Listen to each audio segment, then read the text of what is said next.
Eu queria primeiro que vocês dissessem para mim, né, hoje a gente vai falar sobre o processo de enfermagem, o que é que vocês se recordam sobre o processo de enfermagem, o que vem a ser a SAI, né, o que é que vocês sabem sobre esse assunto no momento?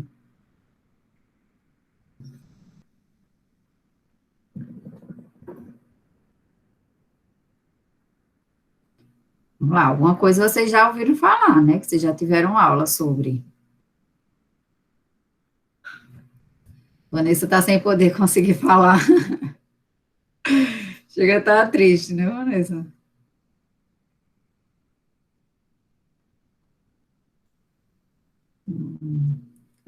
O Alisson não lembra de nada, tudo bem, né? Não tem problema.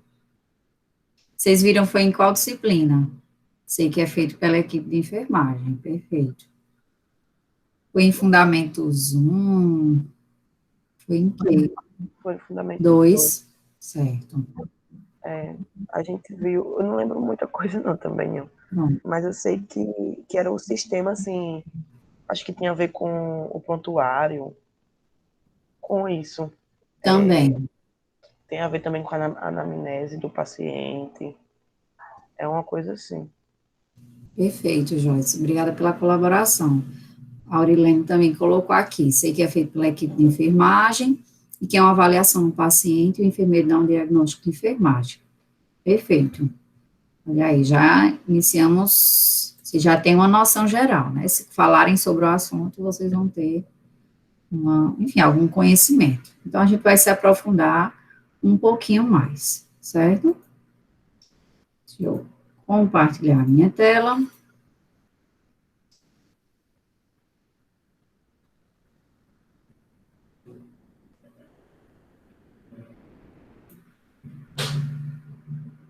Todos conseguem ver a apresentação?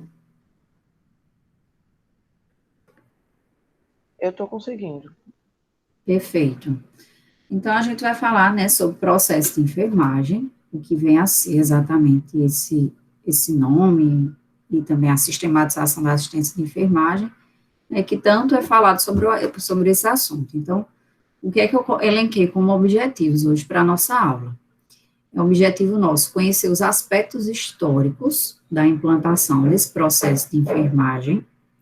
Um outro objetivo é diferenciar o processo de enfermagem. Muitas vezes as pessoas colocam como se fossem sinônimos o processo de enfermagem e a sistematização da assistência de enfermagem, né, a SAI, mas eles são diferentes, tem um pequeno, tem diferença, então a gente vai diferenciar esses dois nomes, vamos identificar qual é a resolução do COFEN, que regulamenta o processo de enfermagem e a SAI no Brasil, e vamos reconhecer as etapas desse processo de enfermagem e saber quais são as características de cada uma delas, e por fim vamos identificar, discutir quais são os benefícios, né, por que é importante a enfermagem utilizar-se, fazer uso do processo de enfermagem no seu trabalho. Então, esses são os nossos objetivos da aula. Então, aqui uma breve, né, bem breve revisão histórica. Acho que vocês devem ter visto mais essas partes históricas em Fundamentos 1, né, creio eu. Então, aqui uma breve revisão histórica, tá? Uma lembrança para a gente associar com o processo de enfermagem.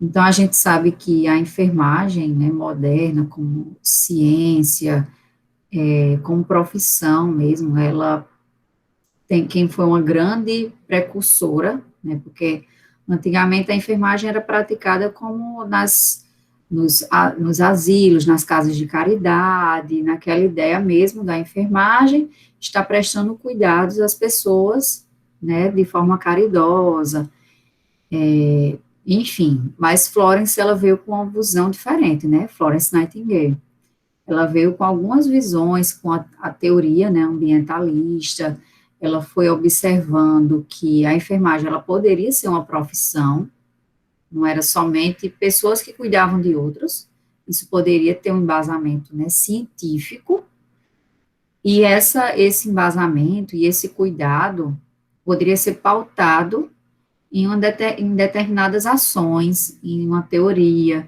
em que ela criou ali a teoria ambientalista, né, que ela observava muito que o paciente, ele necessitava de conforto, esse paciente necessitava de um ambiente arejado, era à noite, né, tipo, é bem conhecido Florence até pela questão da lâmpada, né, porque ela também tinha essa ideia de que não, durante a noite, o sono, o sono é reparador, então não vou acender nas luzes, né, enfim, ela tem uma ideia de cuidado mesmo, diferenciada, ela veio com um embasamento mais científico, mais profissional da enfermagem, e era diferente também do modelo biomédico, que era só curar a doença, ela veio com algumas ideias que, para aquela época, eram ideias revolucionárias, né? E aí, no entanto, eles, né, foi praticada nesse momento aquela enfermagem ainda dirigida para o imediatismo, ou seja, o paciente precisa, né, tratar uma determinada ferida. Pronto, vou tratar aquela ferida. Não tinha-se, assim, não tinha-se um planejamento, ainda não existia esse planejamento de você elencar, você imaginar o que é que o paciente necessita, o que é que eu vou agir primeiro, planejar quais são as ações, então era meio que ainda no imediato, até mesmo porque, né, o crescimento aí de Florence foi na Guerra da Crimeia, então eram questões mais imediatas mesmo. Então, baseando-se em ações práticas, de modo intuitivo e não sistematizado, ou seja, Débora tinha uma intuição, Joyce tinha outra intuição, e cada um ia agindo de uma forma que achasse que era para ser, né? Não tinha ainda uma coisa fechadinha, ó, para você, a forma melhor de você tratar uma ferida é de forma X. A forma melhor de você tratar um paciente que esteja com febre é de forma Y. Então, ainda era muito, muito intuitivo, né? Não tinha um padrão, um protocolo, e também não sistematizado, né? Ia fazendo sem uma sequência, né? Sem uma organização.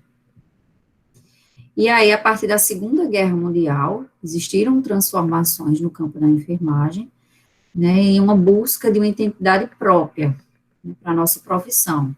Foi se aprimorando ali, né, um desejo nas profissionais que trabalhavam na área, uma necessidade de desenvolver um corpo específico e organizado de conhecimento sobre a enfermagem, né, para cada um, tipo, vamos conversar aqui, como é que é a melhor forma de tratar uma ferida, né, de uma ferida com essas características.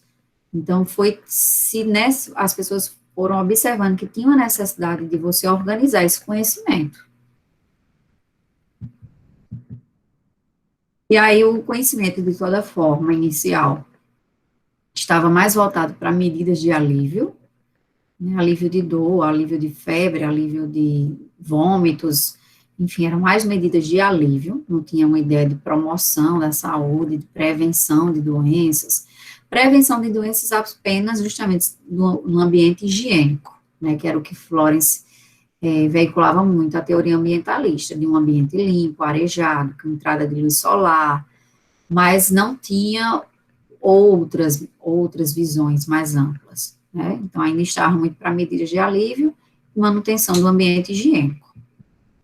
A partir da década de 40, foi colocado o cuidado de enfermagem como um processo interpessoal, né, se estabeleceu ali que o enfermeiro, né, ou o técnico, enfim, o cuidador de enfermagem, ele tinha uma interpessoalidade com o paciente e entre profissões também, né, entre outro profissional da mesma área ou de áreas correlatas. Então, foi estabelecido aí, existiram, né, teóricas que trabalharam nessa parte, ainda existem, né, da interpessoalidade. A partir da década de 50, ou seja, já aí acho que acredito, muitos pais ou avós de vocês já, né, já estavam vivos. Focou-se na assistência holística, né, de ver o ser humano como um todo, não era só a ferida, a gente vai ver o ser humano como um todo. Centrar realmente a nossa assistência na pessoa, e não mais na doença, na pessoa. E aí foi ali que foi instituído que o diagnóstico de enfermagem, ele é diferente do diagnóstico médico. E aí existem, né, várias teóricas que trabalharam, contribuíram, né, nessa área, como Hildegard Peplow, Virginia Henderson, Abdella ou Dorothy Johnson, né? Então, foram algumas teóricas dessa parte.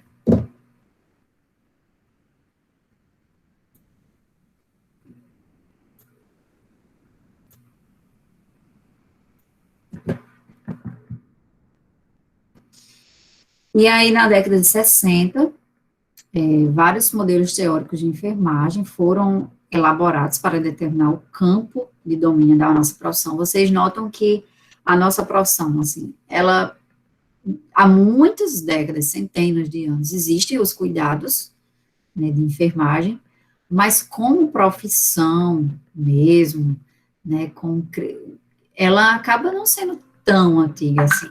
Né, você vê que década de 50, de 60, se estava estabelecendo, né, a nossa profissão. E ainda está num processo de ascensão, né, na ideia de sistematização. Na época que, por exemplo, que eu entrei na universidade, eu estudei a SAI na universidade, mas colegas que terminaram um pouco antes de mim não estudaram a SAI. E aí a SAI é obrigatório, né, estabelecer em todos os serviços de saúde, e muitos tiveram que fazer cursos por fora para estudar, para se atualizar. Então, assim, é um processo que ainda está, né, se confirmando, se consolidando, e é recente, não é tão antigo assim. Aí, na década de 60, nós tivemos Wanda, de H. Horta, não sei se vocês já ouviram falar de Wanda Horta, ela veio com a teoria das necessidades humanas básicas, né, então ela elenca uma série de necessidades humanas básicas que todo ser humano, né, óbvio, humana básica, enfim, que o ser humano necessita, e que a pessoa pode, inclusive, utilizar-se da teoria dela para coletar dados, né, para ver se o que é que o ser humano está, aquele indivíduo está necessitando com relação às necessidades fisiológicas, com relação à oxigenação, com relação a questões psicológicas, enfim, ela fez essa teoria. E ela propôs às enfermeiras brasileiras uma assistência de enfermagem sistematizada. Né? No mundo já estava crescendo essa ideia de sistematização, e quem contribuiu bastante aqui no Brasil mesmo foi Wanda de H. Horta.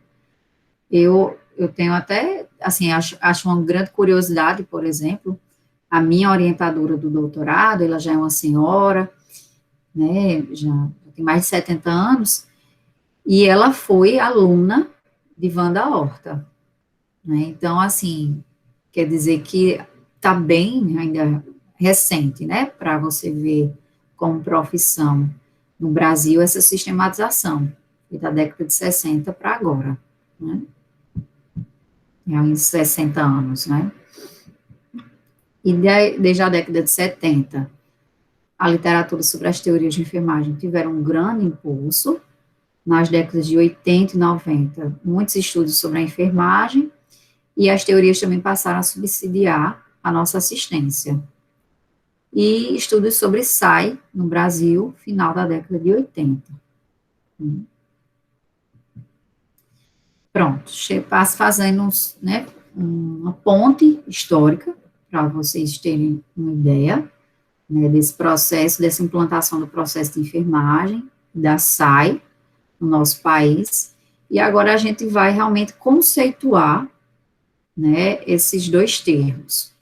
SAI, que significa sistematização da assistência de enfermagem, ela é um termo que tem um conceito diferente de processo de enfermagem, embora muitas vezes você encontre enfim, em arquivos de pessoas dizendo que os dois são iguais, colocando como se os dois fossem iguais, mas eles têm uma diferença, tá?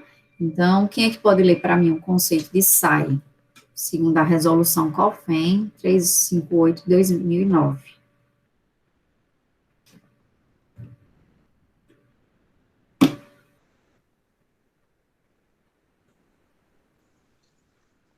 Então, vou dizer o nome.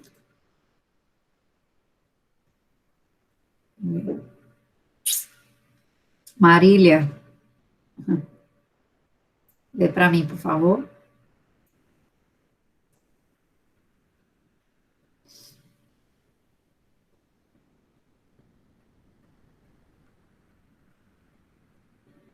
Eu Marília, leio, professora. Eu leio, professora. certo, Joyce.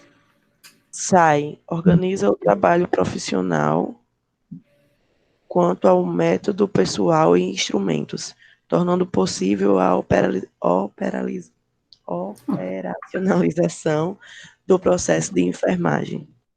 Perfeito. Eu coloquei aí em negrito. Método, pessoal e instrumentos, certo? São os três aspectos bem fortes e a gente já utiliza depois para diferenciar aqui o processo. Quem pode ler o processo de enfermagem?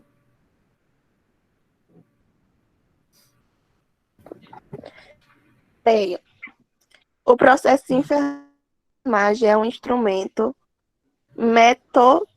metodológico que orienta o cuidado profissional de enfermagem e implementação da prática profissional. Perfeito.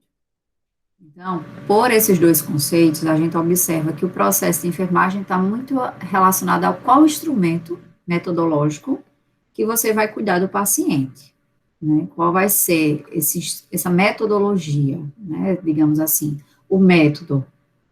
Já a SAI, ela engloba mais coisas. Ela engloba o método, mas ela também vai ver pessoal, por exemplo, quem são os funcionários. Ela vai observar qual é o dimensionamento de pessoal. Ah, eu trabalho na clínica médica do Hospital Universitário Lauro Vanderlei. Beleza. Então, qual é o método que elas utilizam, né? Quais são os instrumentos metodológicos que utilizam para aplicar o processo de enfermagem? Quais são, quantos enfermeiros há em cada turno, quantos técnicos de enfermagem, né, qual é o dimensionamento do pessoal de enfermagem, né, que é justamente o cálculo a partir da necessidade da minha clientela, né, se eles necessitam de mais cuidados ou menos cuidados, são feitos cálculos, né, dependendo do nível de autonomia, de dependência desses pacientes, né, são feitos cálculos para determinar justamente o dimensionamento do pessoal de enfermagem. Então, a SAI vê o método, vê o pessoal, né, nesse pessoal, por exemplo, vem as escalas de plantão, está dentro da SAI, e vê também instrumentos, né, entra aí os protocolos operacionais padrão, entra os próprios instrumentos que você utiliza para coleta de dados, o instrumento em que vocês, quando vão verificar os sinais vitais, vocês vão anotar, né, esses resultados, fazer as anotações em um determinado instrumento, e esse instrumento entra na SAI, né, instrumento que eu digo é o papel mesmo lá que vocês vão anotar, né, e vão fazer as anotações de vocês. Tudo isso está dentro da SAI, então a SAI, ela acaba englobando mais coisas do que o processo de enfermagem. Na verdade, o processo de enfermagem, inclusive, ele está dentro da SAI. Ó, por meio desse gráfico, né, desse fluxograma, a gente consegue visualizar.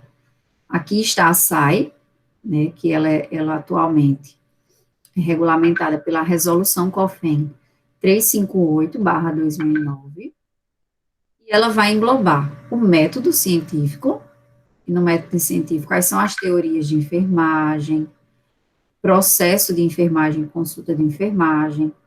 Dentro aqui do processo vão vir série de conhecimentos, né, alguns eu vou abordar com vocês hoje.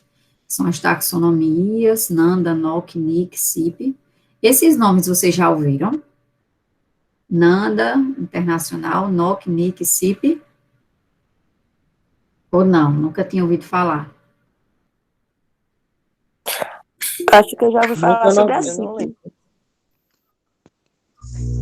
Nunca ouvi falar. Mas eu lembro das resoluções. Certo, beleza. Pronto, aí vai dar uma pinceladinha nela, certo? E aí também entra aqui os registros de enfermagem, né? Nós somos obrigados a fazer os nossos registros das nossas ações, do que a gente observa no nosso paciente. Também tem uma série de resoluções que regem os registros de enfermagem. E aí, na SAI, além do método científico, vai estar incluso o dimensionamento, que foi o que eu falei para vocês, né? Eu acho, não lembro se essa resolução, se ela já foi revogada. Depois eu vou até olhar se tem uma outra depois de dimensionamento. Talvez tenha. Não lembro, depois eu vou pesquisar. Vocês têm, em alguma disciplina, aula, algum conhecimento sobre dimensionamento? Ou não? Não, professora. Bom dia. Pronto, tudo bem. É porque realmente quem realiza o dimensionamento são os enfermeiros. Mas aí eu queria justamente só para saber se vocês sabiam conceituar, certo?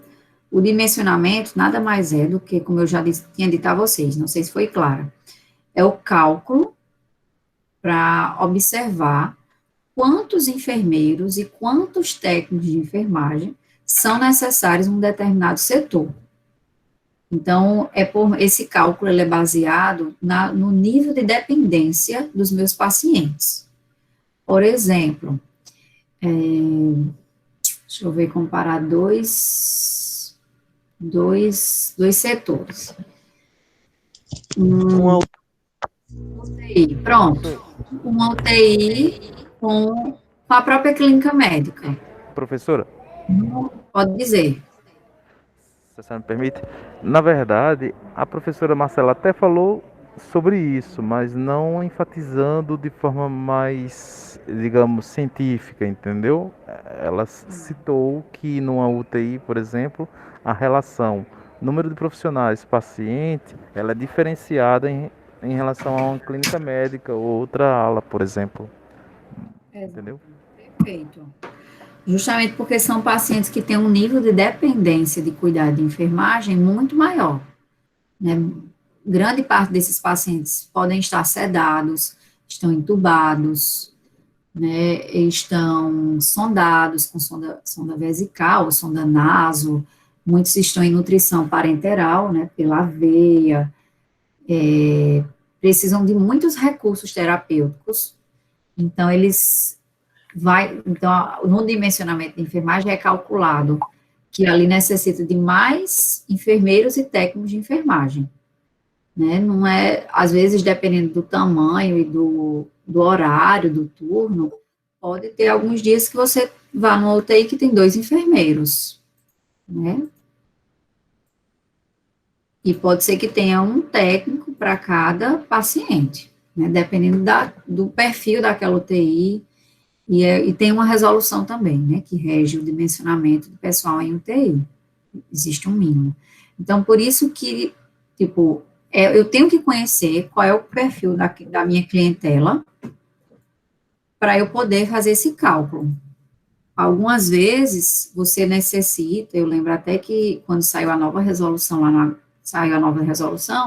lá no HU, todos os enfermeiros realmente ficaram fazendo diariamente, observando quantos pacientes eram acamados, quantos deambulavam, enfim, fizeram todas as anotações, quando você faz dentro de um padrão ali de 1 mês, 2 meses, para você ter mais segurança, para você fazer o dimensionamento, calculando realmente, nós temos tantos pacientes de cuidados intermediários, tantos pacientes de cuidados mínimos, quantos pacientes de cuidados que necessitam são de alta dependência, e aí, a partir desses cálculos, tem uma formulazinha e você calcula quantos profissionais são necessários. Então, assim, isso tudo está dentro da SAI, por isso que eu disse que, assim, são diferentes, porque o processo de enfermagem está dentro da SAI, mas ela não é só o processo de enfermagem, ela inclui o dimensionamento, a escala. Se o meu setor é muito cheio de atividades pela manhã, eu vou necessitar de uma escala que tenha mais enfermeiros e técnicos pela manhã, né? Eu tenho que ter conhecimento da individualidade do meu setor. Já se for um setor que, por exemplo, os exames são feitos à tarde, o ambulatório, que à tarde tem mais consultas, por exemplo, eu tenho que colocar um dimensionamento de pessoal de enfermagem maior à tarde. Quem faz esse dimensionamento é o enfermeiro, junto com o coordenador de enfermagem, né, mas vocês isso recai sobre vocês também, né, estão participando desse processo. E instrumentos diversos, né, os protocolos operacionais padrão, que são os POPs, outros protocolos, fluxogramas de atendimento, os próprios impressos, como eu disse para você, o local onde você vai anotar os sinais vitais. Você pode contribuir no seu setor. Olha, está muito pequeno esse espaço, está faltando informação, vamos melhorar esse instrumento, o ideal é que seja uma construção coletiva mesmo, e que esse instrumento, o instrumento que é melhor para o meu setor, pode não ser o melhor instrumento para o setor de Sullivan, que, digamos, no setor de Sullivan, ele trabalha na obstetrícia, no alojamento conjunto, então ele também vai necessitar de um instrumento para a mulher e um instrumento para a criança. As informações que necessitam para a mulher são diferentes do instrumento para a criança. Você tem que, né, fazer um instrumento para a sua clientela, para o local onde você trabalha, e que tenha termos que todos consigam entender. Então, às vezes, a gente faz um determinado instrumento, imprime alguns, né, coloca eles para uso, e aí depois pega o feedback, né, de toda a equipe. O que é que vocês acharam do instrumento? O que é que vocês melhorariam? Então, isso é para ser uma construção coletiva, né, bem como os manuais, né, diversos que aquele setor possui. Isso tudo faz parte da SAI.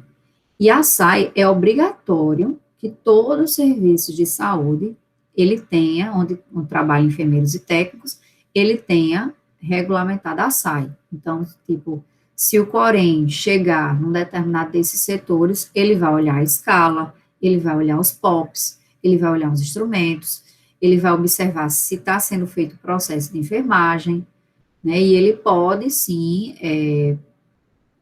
notificar o serviço se ele não estiver utilizando da SAI. Não, a gente está fazendo tudo de qualquer jeito. Se ele não estiver utilizando da SAI, ele pode ser notificado. Né, eles vão observar também esse dimensionamento, né, observando a escala, observando se todos os profissionais realmente estão com seus coréns, né, em dia. É interessante que, quando estiver trabalhando, tenha sempre a carteira do Corém, né, consigo, para realmente você mostrar que você é técnico de enfermagem, enfim, que está tudo dentro da legislação, né. Então, a SAI, ela é mais ampla, e o processo de enfermagem, ele é mais específico, tá? A gente vai especificar principalmente o processo de enfermagem hoje aqui, tá? Então, algumas coisas a gente tem que ter em mente. Primeiro, o processo de enfermagem, ele é sistemático. Existe uma sequência. São 5 etapas, tá?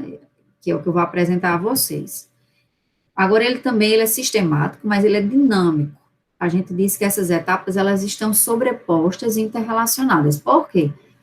Todos os dias eu avalio o meu paciente, todos os dias eu elenco novos diagnósticos, aí já faço uma intervenção de enfermagem, né, implemento uma intervenção de enfermagem, mas ao mesmo tempo eu já avalio se ele melhorou de um outro problema que ele tinha, ou se já surgiu um novo problema. Então, tipo, eu estou sempre, elas estão sobrepostas, não é uma coisa estática.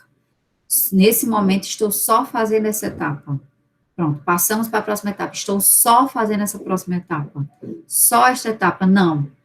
Estamos lidando com seres humanos. E saúde não é uma coisa que é um processo jurídico que vai passando por instância X, Y, Z, não, é uma coisa que a todo momento é dinâmico, o ser humano vem com novas demandas, novas necessidades, então a todo momento eu estou com essas etapas sendo realizadas, tá?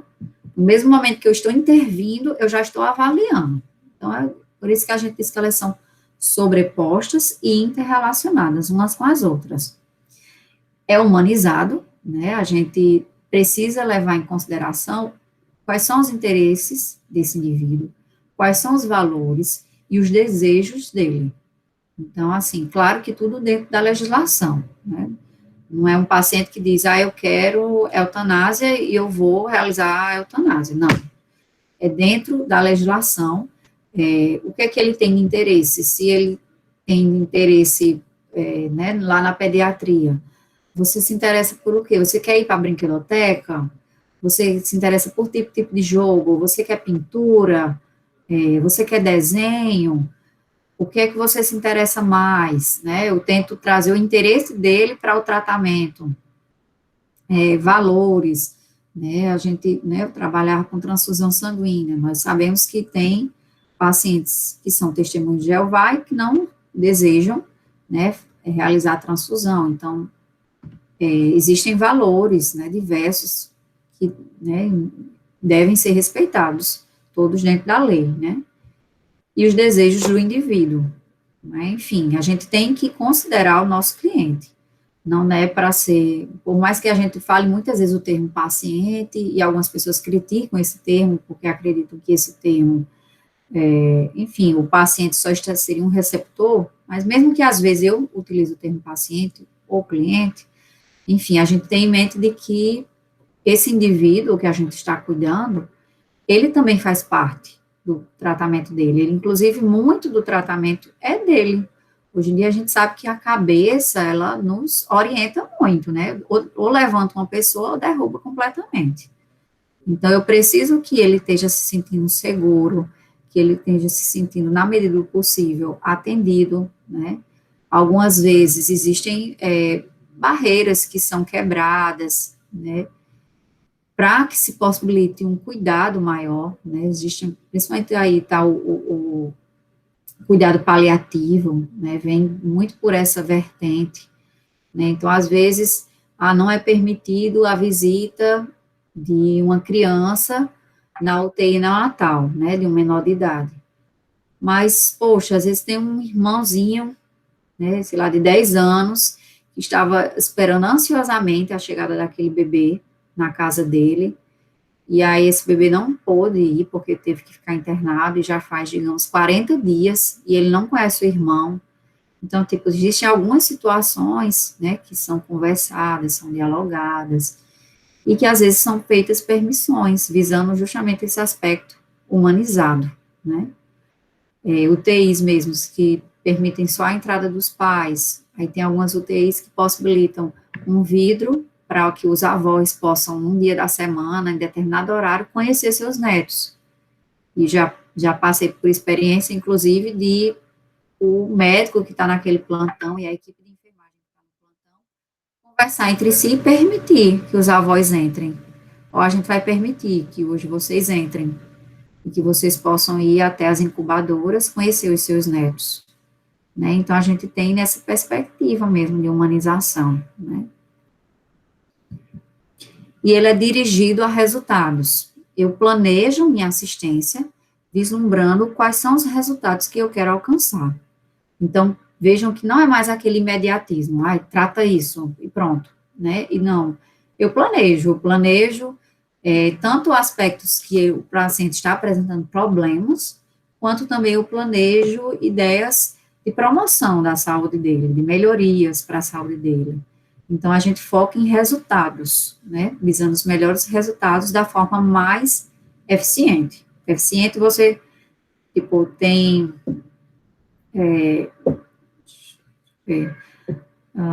Janaína e, acho que Josafá, né, pronto, ambos querem chegar a determinado resultado. A forma mais eficiente vai ser aquela que você consegue chegar àquele resultado de forma mais rápida, né, com utilização de menos recursos possíveis. Enfim, você vai trabalhar, digamos, menos para alcançar aquele resultado.